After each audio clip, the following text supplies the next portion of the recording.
जी नमस्कार। आज हम लोगों की जो टॉपिक प्रारंभ होने जा रही है, जिसके कई वीडियो के माध्यम से आप लोगों को जानकारी दिया जाएगा, वह है भारत में सल्तनत काल एवं मुगल काल। लेकिन सल्तनत काल को समझने से पहले हमें इस्लाम के बारे में थोड़ा सा जानना है, धार्मिक रूप से नहीं बल्कि कंपटीटिव पॉइंट ऑफ व्यू से, क्योंकि धर्म के बारे में हमें बोलने का कोई हक नहीं है। हाँ, प्रतियोगिता के बारे में जरूर जानकारी देना है, क्योंकि प्रतियोगिता परीक्षा में मोहम्मद साहब, उनके उत्तराधिकारी, ये सब के बारे में सवाल आते हैं। तो सबसे पहले मैं चर्चा करने वहीं जा रहा हूं कि आखिर इस्लाम इतना मजबूत हुआ कैसे। तो देखिए, अरब में एक जगह है मक्का। उस मक्का में लगभग 327 के आसपास देवी देवताओं की, यानी कि एक ही देवता की बहुत मूर्तियां थी। जैसे कि हम लोग बजरंग बली की पूजा करते हैं, तो बजरंग बली की पूजा छपरा में भी वैसे ही होगा, दिल्ली में भी वैसे ही होगा। तो ये एक ही देवता है, लेकिन 327 टाइप्स ऑफ गॉड इन मक्का, 327 प्रकार के देवता मक्का में थे। और कोई एक व्यक्ति भी यदि चाहे कि सारे देवता को खुश कर दे, तो आप सोचिए कि एक एक रुपया भी यदि वो चढ़ाना शुरू किया, इंडियन मनी के हिसाब से बोल रहे हैं, तो 327 रुपया उसे चढ़ाना पड़ेगा। अब उससे होता क्या था मक्का में कि जो वहां के अन्य लोग थे, जो इन मूर्तियों के सपोर्ट में थे, उनकी देख रेख करते थे, उनकी सफाई करते थे, उनका भरण पोषण का काम चलता था। अब मोहम्मद साहब के साथ हुआ क्या? मोहम्मद साहब एक बिल्कुल ही साधारण और गरीब परिवार में जन्म लिए थे 570 ईस्वी में, 570 ईस्वी में। और उनके पिता का नाम अब्दुल्ला था, पिता का नाम अब्दुल्ला, माता का नाम अमीना था। और से दोनों नाम था, याद रखिएगा, अब्दुल्ला एंड अमीना, अब्दुल्ला और अमीना मोहम्मद साहब के। और ऐसे ही बोला जाता है, और तीन अल्लाहु अकबर, तो अकबर, अल्लाह, अल्लाह अकबर, इसी ढंग से अब्दुल्ला, अमीना, याद रखिएगा। तो याद हो जाएगा, पिता अब्दुल्ला और माता अमीना। अब मोहम्मद साहब जो है, उनके जन्म के कुछ दिन पहले ही पिता मर गए थे, और मां जो थी बाल काल में ही छोड़कर चली गई। अब उनके चाचा जो थे अबू तालिब, उन्होंने उनका पालन पोषण किया। और उस पालन पोषण के दौरान उन्हें, जैसा कि हम लोग जीके जेस में जानते हैं, धर्म की बात हम नहीं करेंगे, बकरी चराने का काम मिला। और बकरी चराते चराते वे जब बड़े हुए, भरण पोषण करने लायक हो गए, तो फिर वे व्यापारी के कारणों की देखरेख करने लगे। और उस दौरान उन्होंने बड़ी ईमानदारी से अपने कार्य को किया। लेकिन इसी बीच उन्हें ऊपर से अल्लाह का कुछ पैगाम आया, और लगभग 25 वर्ष की उम्र में जब वे थे, तो एक 40 वर्ष की महिला, जो शायद नाता में करीबी परिवार की ही थी, उनकी खादीजा से निकाह किए। जो 40 वर्ष की महिला थी खादीजा, और 25 वर्ष के मोहम्मद साहब थे। उन्होंने कुल 11 शादियां की है, जिसमें 10 शादियां उन्होंने विधवाओं से ही किया। लेकिन पहली शादी उनकी खादीजा से हुई। खादीजा से निकाह के बाद उन्हें एक चांद बीबी नाम की लड़की भी हुई, जो बाद में देखे होंगे उनके पहले शिष्य थे अली साहब। वह अली साहब उनसे विवाह किए, और बाद की कहानी हम चर्चा अलग करेंगे। लेकिन फिर कहेंगे कि धर्म से हमारे इस पढ़ाई को और वीडियो को कोई लेना देना नहीं है, ये कंपटीशन से लेना देना है। इसलिए बहुत सारी त्रुटि हो सकता है धर्म के विचारों से। कंपटीशन में जो आएगा उससे आप लेकर चलेंगे तो बुरा किसी को नहीं लगेगा।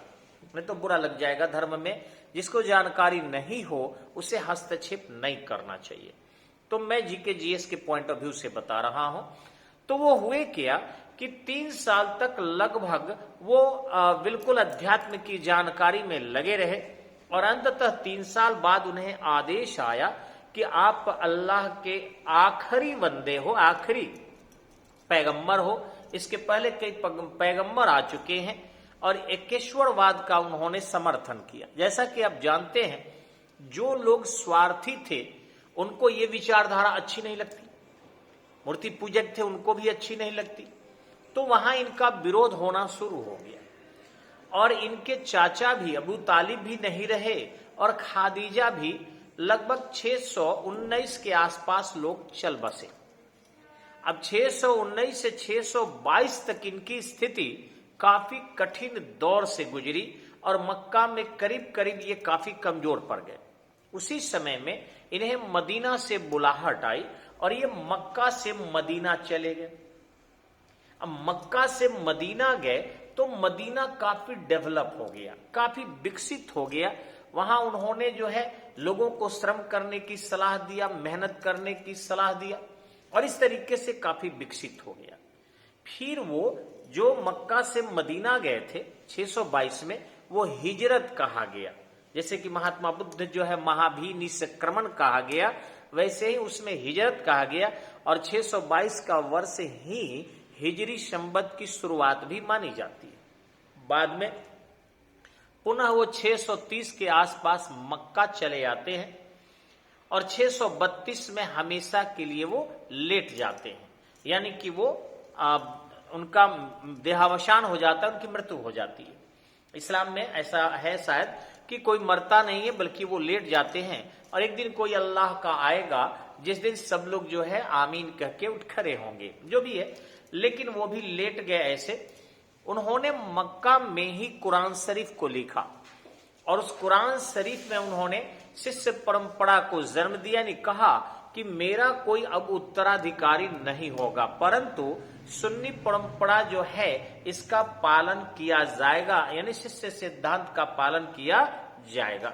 मोहम्मद साहब की जो प्रिय पुत्री थी चांद बीबी, वह जो है उनके प्रिय शिष्य जो पहले थे अली, उससे उनका निकाह हुआ और बाद में कुछ समस्याएं आई। आपको शायद वो धर्म की बात है, चर्चा करना ठीक नहीं है, कि कोई सियासत का अधिकार मानने लगा और कोई जो है अपने शिष्यत्व का अधिकार मांगने लगा और इसी में जो है शिष्यत्व को महत्व दिया गया, यानी सुन्नी आए और उन सुन्नियों में जो है आपका अबू बकर, उमर, उस्मान और अली 4 मान्यता प्राप्त खलीफे हुए। अबू बकर, उमर, उस्मान और अली। तो उन्हें कहा जाता है कि हजरत अबू बकर, हजरत उमर, हजरत उस्मान, हजरत अली, तो इस ढंग से ये 4 ही मान्यता प्राप्त खलीफे हैं। उसके बाद शायद हुसैन को बनाया गया, जिनका किसी कारणवश उनको उमैयद वंश के लोगों ने मार दिया, हत्या कर दिया और तत्पश्चात उनको भी मारकर, उमैयद वंश के लोगों को मारकर और अब्बासी खलीफा आ गए। ये अब्बासी खलीफा जो थे ये थोड़ा सा ज्यादा पॉलिटिकल थे और साथ ही साथ ये ज्यादा विलासप्रिय भी थे। इन्होंने अपने विलासप्रियता के लिए साम्राज्य का विस्तार करना और साथ ही साथ धन को उगाहना वगैरह काम शुरू कर दिए। अन्य अपने सुख सुविधाओं के लिए भी इन्होंने काम करना शुरू कर दिया और उसी समय में इस्लाम तो खैर बहुत बड़ा है, इसके बारे में मैं नहीं चर्चा कर सकता, लेकिन हमें भारत से लेना देना है, इतिहास से और जीके जीएस से।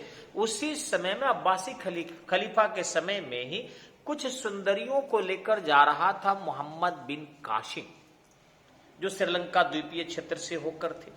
अब लेकर जाने के क्रम में सिंध के क्षेत्र में, जो सिंध के क्षेत्र आपका मैक्सिमम पाकिस्तान में पड़ जाता है अब, तो उसी सिंध के क्षेत्र में कुछ समुद्री लुटेरों ने लूट लिया था।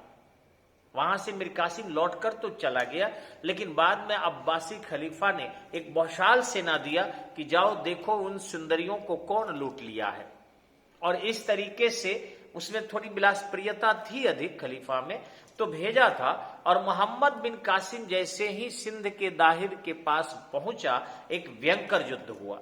उस भयंकर युद्ध में सिंध के दाहिर जो था, हिंदू शासक था, क्षत्रिय शासक था, वह शहीद हो गया, यानी यो कहे कि वीर गति को प्राप्त कर गया।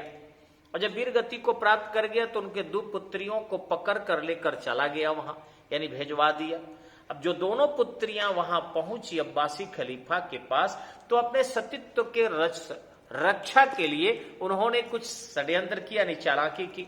उन्होंने कहा कि हम लोग जो है वह विशुद्ध नहीं है और कहीं न कहीं मीर कासिम पहले अपने रनिवास में रखा है हम लोगों को, अपना जो है शारीरिक सुख हम लोगों के साथ उपभोग किया है, तत्पश्चात सुल्तान तुम्हारे लिए भेजा है। और इस तरीके से सुल्तान ने आदेश निर्गत किया कि मोहम्मद बिन कासिम को जिंदा या मुर्दा हाजिर किया जाए। मोहम्मद बिन कासिम स्वयं अपने गले को कटवा दिया और भूसा भर के सिर जोड़वाकर और कहा कि खलीफा के पास उपस्थित किया जाए। जब सिंध के दाहिर की दोनों पुत्रियों ने देखा तो बड़ी खुश हो गई और कही कि हम लोग अपने पिता के हत्यारे से बदला ले लिया है। इस पर आग बबूला हो गया अब्बासी खलीफा ने और आदेश दे डाला कि इन दोनों को जो है बैलगाड़ी में या टांगा गाड़ी में जंजीर से बांध दिया जाए और तब तक टांगा गाड़ी को दौड़ाया जाए या रथ को दौड़ाया जाए जब तक कि इनका प्राण नहीं निकल जाए। और हुआ भी ऐसा, उन दोनों के पैर ही पुनः उस दरबार में पहुंच पाए। रास्ते में ही उनके पूरे जो है लहूलुहान होकर प्राण निकल गए, अंग भंग भी हो गया, छत बिछत शरीर हो गए। लेकिन हाँ, इतना जरूर है कि भारतीय बिरंगनाओं ने यह साबित कर दिया कि हमें कहीं लेकर जाओगे उससे कोई लेना देना नहीं, हम भारत माता की हैं और अपनी सुरक्षा करना जानते हैं। उन्होंने अपनी सुरक्षा भी की थी और पिता के हत्यारे का बदला भी ली थी। 712 की घटना है ये, जब मोहम्मद बिन कासिम सिंध पर आक्रमण करके और जीता भी था। उस समय में सबसे पहले उसने भारत में जजिया लगाया था। पूछता है सवाल आपको कि भारत में सर्वप्रथम जजिया किसने लगाया था, तो वैसी स्थिति में मोहम्मद बिन कासिम मारिएगा। जब सुल्तानों की बात आएगी तो आपको तब बदल जाएगा उत्तर। लेकिन यहाँ ये सुल्तान नहीं था, मुस्लिम आक्रांता था जिसने सिंध के दाहिर को हराकर यहाँ लागू किया था। उसके बाद लंबे समय तक प्रतिहार उनसे युद्ध करते रहे और करीबन गजनवी के आक्रमण तक भारत में मुस्लिम आक्रांताओं को बॉर्डर क्षेत्र में ही रोकने में प्रतिहार शासक सफल रहे। गजनवी आक्रमण जो किया था वो आपके इधर खैबर दर्रा से कर रहा था। बाद में गोरी जो है आपके जो गजनवी था वह आक्रमण गोमल दर्रा से कर रहा था और गोरी जो था आपका खैबर दर्रा से कर रहा था। तो इस तरीके से इनके आक्रमण के रूट बदल गए। नहीं तो अगर गुजरात से और समुद्र के किनारे किनारे अगर आक्रमण करते तो प्रतिहार उनको नाको चने जरूर चबवा देते, लेकिन ऐसा उन्होंने नहीं किया, चतुराई की। और दूसरे उनकी जो घुड़सवार सेना थी, तीसरा धर्म के साथ वो अपने साम्राज्य का विस्तार कर रहे थे, ये मोटिवेशन के लिए उनके लिए काफी था। और युद्ध में वो नैतिकता का पालन नहीं कर रहे थे, युद्ध बस उनको किसी भी तरीके से विजय श्री चाहिए थी। और इस क्रम में वे इन किन प्रकार विश्वासघात के आधार पर भी वो आगे बढ़ते चले गए और भारत जो है अपने रूल्स एंड रेगुलेशन के लिए, अपने नैतिकता के लिए लड़ते रहा और इस ढंग से हम लोग हारते चले गए। अगले वीडियो में हम आपको फिर बताएंगे कि किस तरीके से भारत पर गजनवी ने आक्रमण किया और किस तरीके से गोरी ने किया था। तब तक के लिए हम यही फिर निवेदन करेंगे कि काश हम आज बैठकर जो बोल रहे हैं, अगर आप लोग सब्सक्राइब 1000 से ज्यादा करवा दिए रहते तो लाइव चलते और जो भी आपके कमेंट आते यहाँ पर आप देखते कि कितने बेहतरीन जवाब है। किसी भी सवाल का जवाब एकदम लाइव दिया जाएगा, चाहे वो कितना हो टफ सवाल हो। तो इस तरीके से इसका फायदा उठाना हो तो थोड़ा कष्ट सहिए और फिर 1000 सब्सक्राइबर पहुंचा दीजिए। फ्री सब्सक्राइब करने में कोई खर्च नहीं है और भविष्य में भी कोई आपसे खर्च नहीं लिया जाएगा। बस उद्देश्य ये है कि ज्यादा से ज्यादा अच्छी नॉलेज आपके पास पहुंच सके। बेकार की नॉलेज में आप अपना समय न गंवाइए। धन्यवाद, नमस्कार।